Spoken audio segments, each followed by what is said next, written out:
छत्रपती शिवाजी महाराज तुळजापूरच्या भवानी मातेचे निस्सिम भक्त होते. तुळजापूर हे महाराष्ट्रातील प्रसिद्ध देवस्थान आहे. हे महाराष्ट्रातील देवीच्या 3.5 पीठापैकी आदिशक्तीचे मूळ स्थान आहे असे मानले जाते.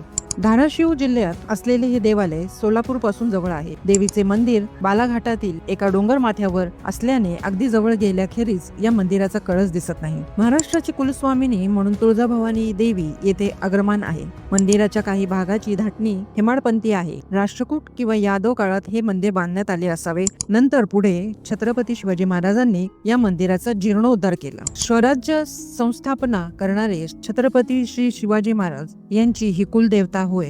या देवीच्या आशीर्वादाने शिवाजी महाराजांना स्वराज्य स्थापनेची प्रेरणा मिळाली. देवीने महाराजांना दृष्टांत देऊन महाराष्ट्रावरील दुष्टचक्राचे निवारण करण्यासाठी भवानी तलवार दिली होती अशी आख्यायिका आहे. ही तलवार लांबट, भक्कम आणि तीक्ष्ण होती. लढाईत सहज वार करता यावा म्हणून तलवार हलकी आणि मजबूत बनवलेली होती. तलवारीवर सुंदर कोरीव काम केलेले होते. भवानी तलवार हे केवळ एक शस्त्र नव्हतं, तर ती स्वराज्य स्थापनेच्या महान उद्दिष्टाची ओळख होती. शिवाजी महाराजांसाठी ती भवानी मातेकडून मिळालेला आशीर्वाद होता, जो त्यांच्या आत्मविश्वासाचा आधार बनला. आजही भवानी तलवार महाराष्ट्राच्या स्वाभिमानाचं प्रतीक मानले जाते. जय भवानी, जय शिवाजी.